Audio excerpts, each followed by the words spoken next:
I never imagined I'd hear my own fiancé groan someone else's name while kissing her hard enough to draw blood. But there he was, Ethan Cole, Harbor City's golden boy, backstage at our engagement party, crushing a trembling girl against the wall. My name was still echoing over the ballroom speakers when his mouth smeared NES lipstick across her face like a crime scene. "Patton, wait," he stammered, jerking back, shirt buttons half done, ears burning red. I didn't wait. I didn't scream. I simply smiled cold, razor thin, and yanked the diamond ring off my finger. "Do you think I'm blind?" I said, flinging it at his feet. "Follow the agreement and finish the ceremony, or the Cole family can start drafting their bankruptcy papers." His jaw clenched. He bent reluctantly to pick up the ring, like a man swallowing poison. Minutes later, before thousands of flashing cameras, Ethan Cole declared, "I've always loved Annie. Even if you destroy the entire Cole family, Peyton, I will never marry a woman who schemes her way up by dirty tricks." The hall erupted with mocking laughter, the relentless click of cameras ripping through me like gunfire. He even slipped my ring onto Annie's finger and kissed her, making sure the whole world watched my humiliation. But this time, I didn't choke on tears. I smiled, because I had been reborn. Yesterday, I would have covered for him, just like I did in my last life, faking an illness to protect his reputation. I never imagined they'd tamper with my car and kill me on the spot. Now, I knew exactly how the story ended, and I was about to rewrite every line. The headlines the next morning screamed, "Harbor City Crown Prince defies arranged marriage for love." Social media tore me apart, calling me cold, power-hungry, unworthy. Good, let them howl. The louder the noise, the harsher the backlash would be. For Ethan and Annie, 5 years ago, I'd saved his family from ruin, bought back his ancestral building when no one else would, rebuilt his empire brick by brick. Back then, he knelt at my feet, swearing he'd do anything for me. I thought we were each other's salvation. I didn't see he was only clinging until he could stand on his own. But I see it now. He barged into my office, Annie trailing behind like a shadow. Without a word, he slammed a folder onto my desk. "End the engagement," he snapped. "Let's part ways peacefully, save each other some dignity." I laughed. "Dignity? You humiliated me in front of the entire elite circle. You destroyed 3 years of strategic cooperation between our families. You jeopardized Harbor City's entire commercial landscape for your little fling, and you think you deserve peace?" Annie tried to speak, but I cut her off. "This isn't your place." Ethan's eyes flared. "Peyton Taurus, don't think helping me once gives you the right to control me for life. Every day with you has been suffocating. Banquets, business deals, do you think I don't see? I was nothing but your obedient chess piece." Each word stabbed deep, but I forced myself to meet his gaze steadily. "When I flew in the world's top doctors for your mother, was that me using you too? Ethan, do you even have a conscience?" His eyes flickered. For a moment, he faltered. "Did you ever love me?" I asked. "Need me to say sappy words before you let go?" He sneered. Then, with deliberate cruelty, he grabbed Annie's hand and rested his palm on her stomach. "Things are different now. Annie's carrying my child. I have to take responsibility for her and the baby." "You're insane," I said, my voice like ice. "Do you even understand the consequences of betraying me?" He opened his mouth, but no words came. "The consequences," I whispered, leaning close, "will be unimaginable." The next day, Ethan held a press conference, painting himself as the victim. I watched on TV, sipping wine. Cameras showed his bloodshot eyes, his exhausted face. Annie sat meekly beside him like some fragile saint. His voice cracked, but his lies rang clear. "For 5 years I've lived under Peyton Taurus's shadow." My assistant knocked. "Miss Taurus, Mr. Cole has been waiting in the lobby for 6 hours. It's pouring outside." I swirled the wine glass. "Let him wait." Through the rain-streaked window, I saw him drenched, gaunt, no umbrella, standing like an abandoned stray dog. The alcohol scorched my throat, but it didn't burn away the fire inside. "Miss Taurus," my assistant tried again. "He says he won't leave until you see him." "Then let him rot there," I said. "If he dares barge in, call the police." 3 days later, during an investment meeting at the Peninsula Hotel, Ethan staggered into the conference room, pale and trembling. "Peyton, I need to talk to you," he rasped. I dismissed the foreign bankers with a polite smile, then turned to him coldly. "What now?" He collapsed at my feet, sobbing. "Annie, she deceived me." I raised an eyebrow. "Oh, did your great love finally rip off her mask?" He shoved documents into my hands, proof and he had drained his accounts, stolen assets, borrowed from loan sharks in his name, even cheated with other men. His empire was hollow, his pride shattered. I told you long ago, I said flatly, tossing the papers back at him. But you wouldn't listen.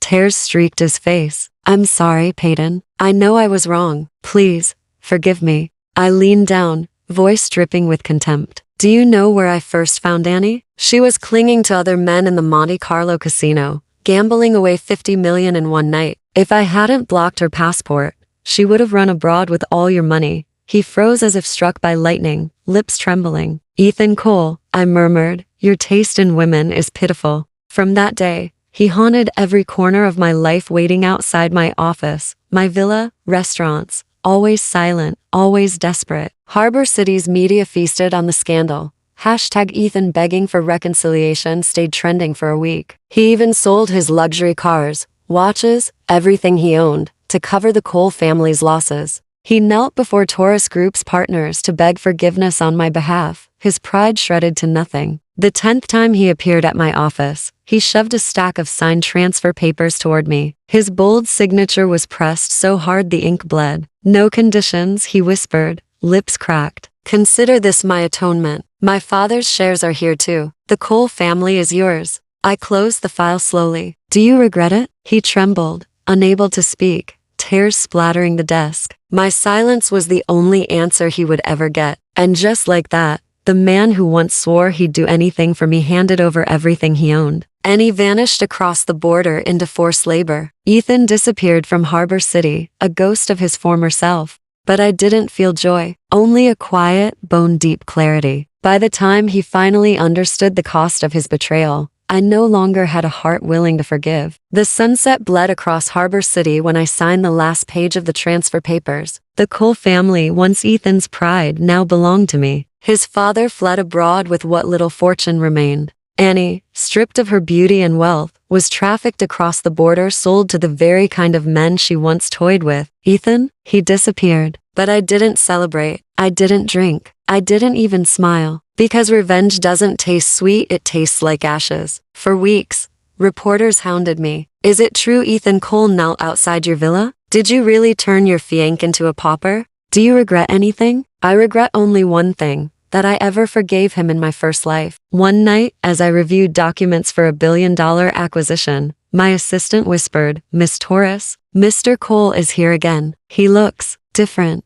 Different how? I asked without glancing up. She hesitated, thinner, paler, almost sick. Let him wait, I said, not looking up from the papers. Hours passed. When I finally walked out, the lobby was empty except for a trail of muddy footprints and a single soaked jacket crumpled by the door. He'd waited all day in the rain again until he collapsed or left. I didn't care which. Days later, he forced his way into a shareholders' banquet, eyes bloodshot, trembling hands clutching a glass of whiskey. The room froze as he stumbled toward me. Patton, he rasped, voice hoarse. I was wrong. I destroyed everything you gave me. I don't want forgiveness, just look at me. I looked. And I felt nothing. Get out, I said, my voice steady. You're disgracing yourself, the investors whispered as security dragged him away. Harbor City's cameras feasted on every moment. The mighty Ethan Cole, reduced to a begging dog. But he didn't stop. I'd find him outside my office at dawn, outside my home at midnight, always watching, never speaking, like a shadow that couldn't be shaken off. One morning, he sent me a medical report on his miscarriage. A note scrawled beneath it. This is my punishment, not yours. Pathetic.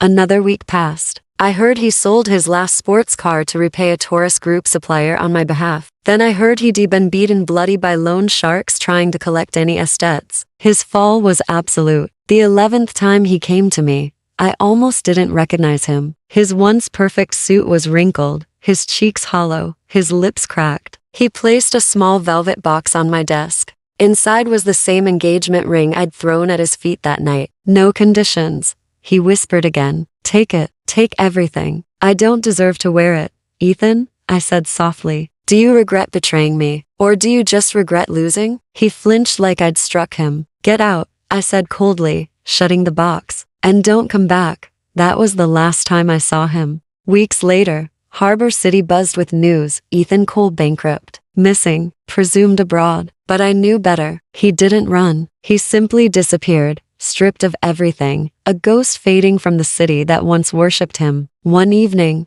alone in my office, I stared at the skyline. Neon lights pulsed like veins through the glass towers I now controlled. Every enemy who mocked me, every shareholder who doubted me, every rival who whispered that a woman couldn't hold power, they all bowed to me now. I should have felt triumphant. Instead, I felt empty. Because somewhere beneath all the ice and steel, I remembered the boy who once knelt before me in desperation, swearing he'd do anything to save his family. The boy who looked at me like I was salvation itself. The boy I had loved before ambition, pride, and Annie rotted him from the inside out. But that boy was gone, and so was the girl who once forgave him. A month later, I heard whispers. Ethan had been spotted near the old tourist pier, thin as paper, feeding stray dogs in the rain. No one believed it. Harbor City didn't care. The world had already moved on. I didn't go looking for him. I had no more tears to waste. Years later, people would say Peyton Torres was cold, ruthless, untouchable. They'd say I ruined Ethan Cole. They'd say I destroyed Annie. They're wrong. I didn't ruin Ethan. He ruined himself. I simply stopped saving him. The truth is,